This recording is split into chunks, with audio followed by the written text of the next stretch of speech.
everybody, welcome back. My name is Matthew. Thank you for joining.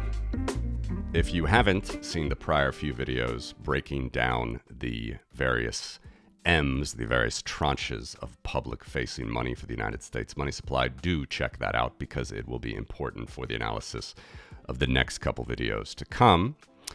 But if you have, please continue on in our journey here to analyze how the United States money supply has changed over the last 60, 65 years, and how that may or may not have affected the global financial crisis.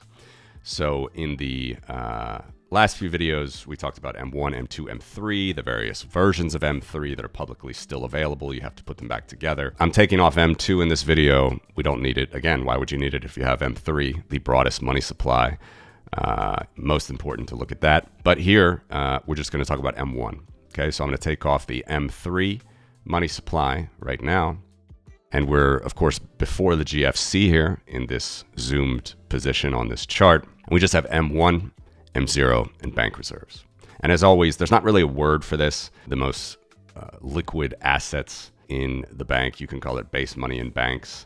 But basically, you see bank reserves plus vault cash, just to be specific. That is that negative black shaded area denoted by the vault. That is literally the only Federal Reserve money that is inside the banking system at any point in time. And of course, you can see, you could really make the distinction when we showed M3 money, but when we're just showing M1 money, you can see even in that case, it's a very small proportion of M1. And that's what we're going to analyze today. Okay, it's what's called the money multiplier. Real quickly, again, M1, it includes demand deposits plus M0. What is M0? That's the central bank money, the notes and the coins. In most central banks' case, the Treasury, of course, mints the coins in the United States, but it's included in this M0 value. It's the public-facing money, cash, physical currency that's not in a bank vault, just circulating around in the economy, okay? And that actually doesn't have much of an effect or it's not going to have any effect in the multiplier that I'm going to show. All right, this M0, it's just, we're excluding it in this calculation. We're just looking at the difference between M1 and M0, okay? So just for example here, somewhere around late 2003, we see M1 at $1.6 trillion, M0 about $650 billion. The difference is demand deposits, so $1 trillion, okay? Now, one more caveat when I talk about demand deposits. There are certain schools of thought, the Austrian school, which I am very much fond of, but I certainly digress from them in a few certain areas. They like Bitcoin, I like Bitcoin, that's for sure. They often claim that the demand deposits kind of hold this sacred meaning. I'm here to tell you that they don't.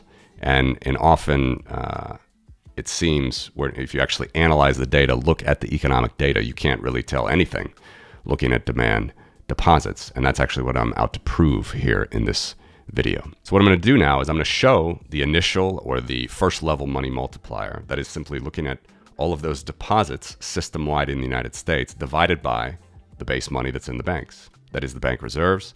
That is a very small proportion of actual vault cash in a bank vault. All right, and put that ratio up here now.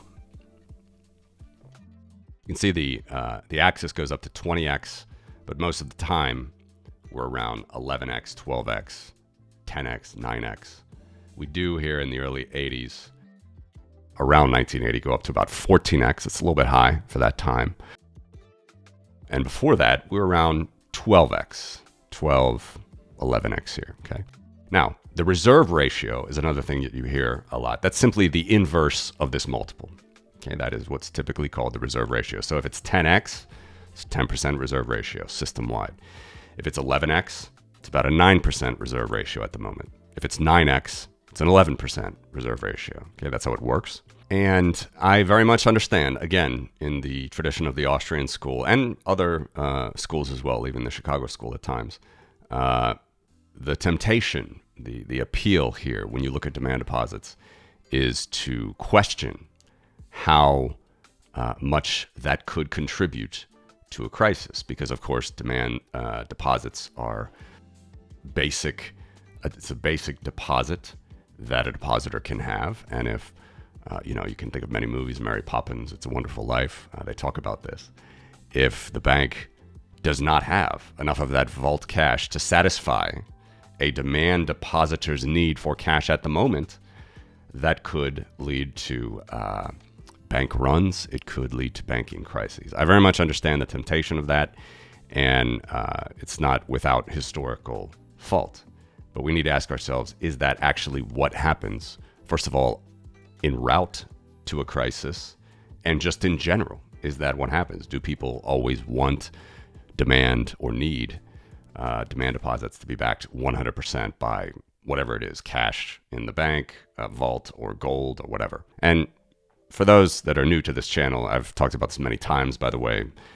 Do check prior videos. We talk about gold reserves, talk about demand deposits, all these things. But here I'm going to try to, once again, since we've done the public-facing money supplies, let's just look now and see how, in the road to the global financial crisis of 2008, how demand deposits actually looked system-wide for the United States. And the answer is not much different than they looked 10 years before that or 10 years before that, as you can see.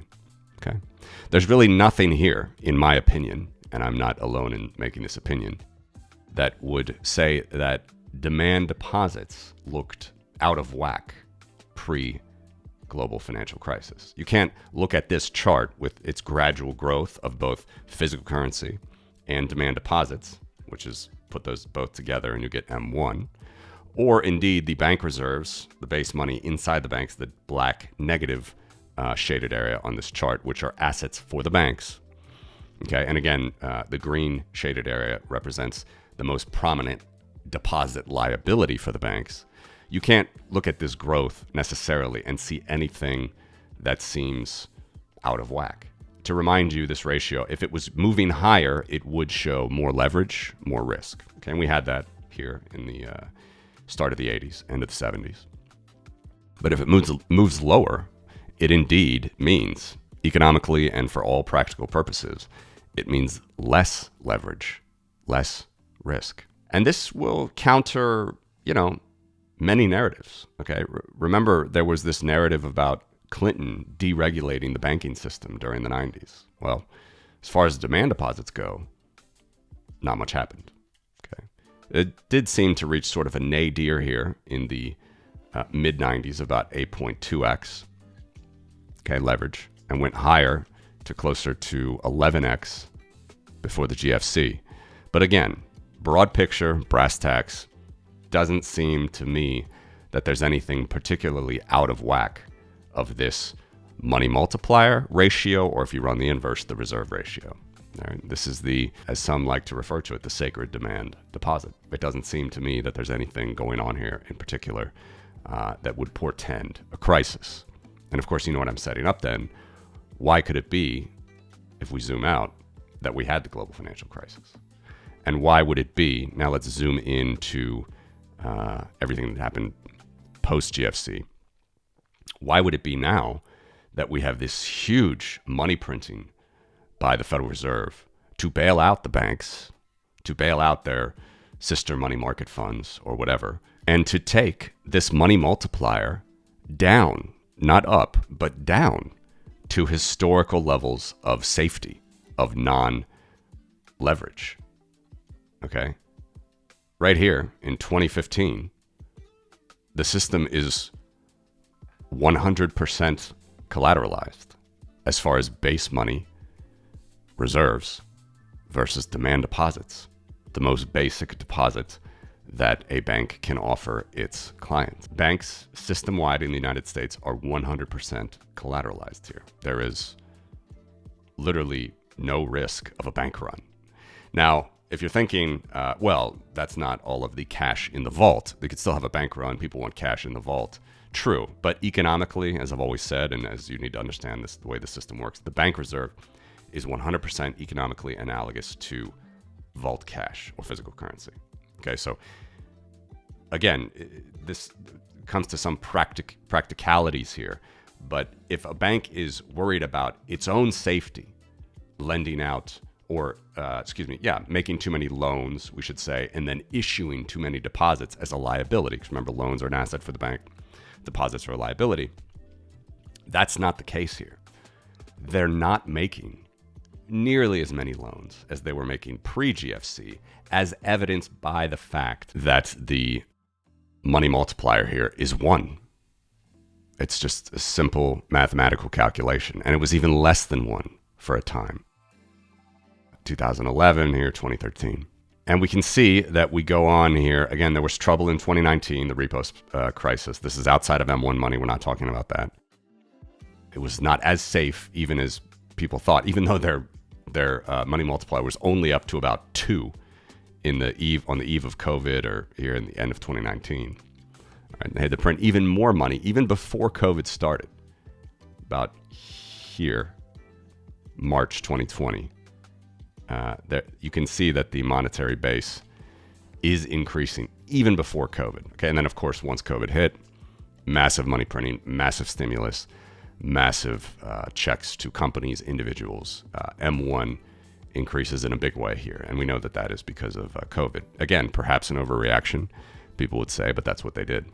Hope you're finding these videos creative and to the point when it comes to navigating the rough waters of the financial system. And I'm happy to share with you a platform that can do the same when it comes to getting a loan secured by your Bitcoin, and that is Debify.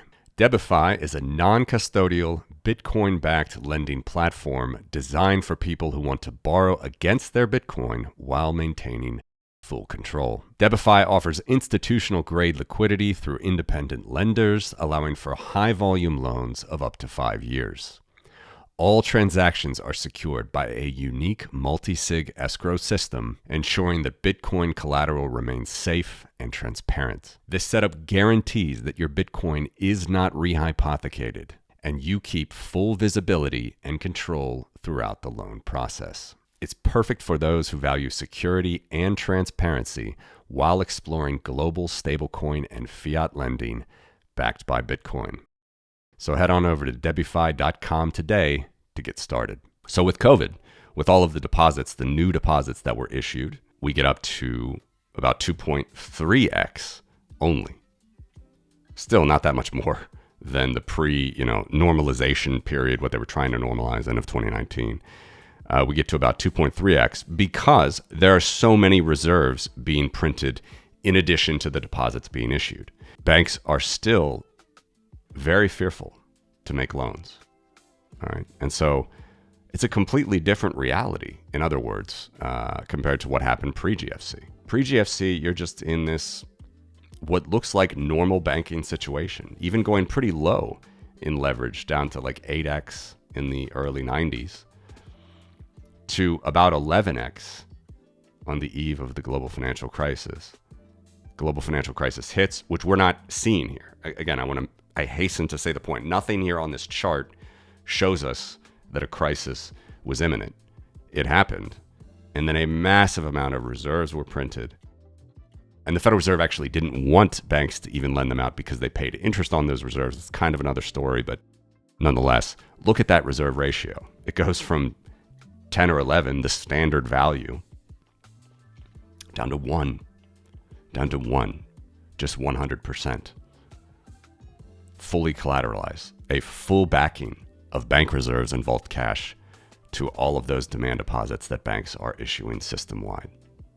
And even with all of the money printing during COVID, that leverage ratio only goes up to about 2. So the conclusion here, just on this video, just regarding this demand deposit, which some look as a very important indicator, I look at as a very much less interesting and important indicator. It's just a completely different world post-GFC. And pre-GFC, there is no indication that a crisis would have happened from this chart. It's just standard growth of the money supply, new banks coming online, greater population, many different reasons why the money supply would grow, both on the deposit side and the base money side.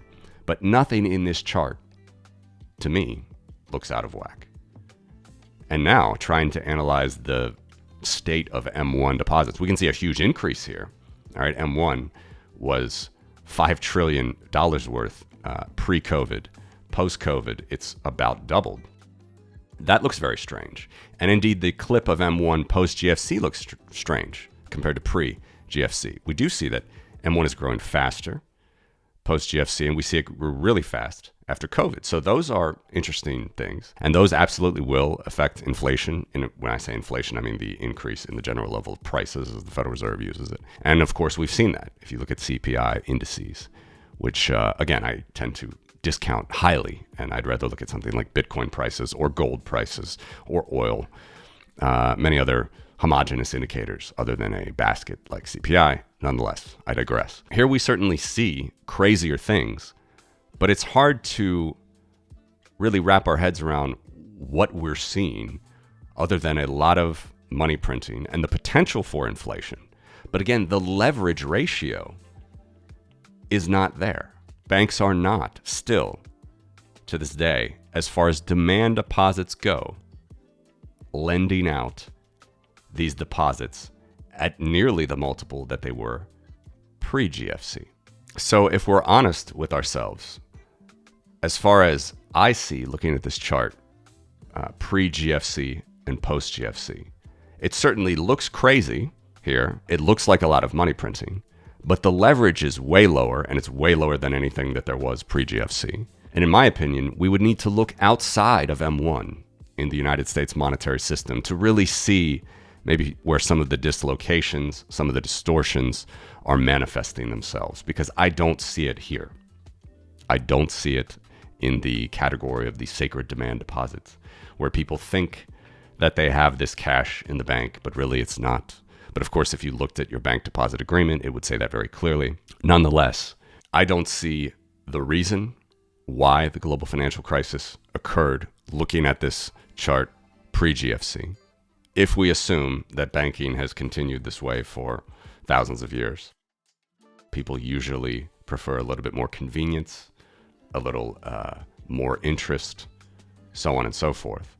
And then here, this just seems entirely wacky. And again, I hasten to say, I am not apologizing for the system. I'm not saying that this is a good thing to see these just odd-looking, crazy increases in the base money supply in black, or the demand deposit supply in green, even if that multiple is a very low leverage of 1 or 2x. I am not saying that. What I am saying is pre-GFC, I don't see anything on this chart that would have led to a crisis. All right, so that's going to lead us to the next video. Please tune in for that. Thanks for watching.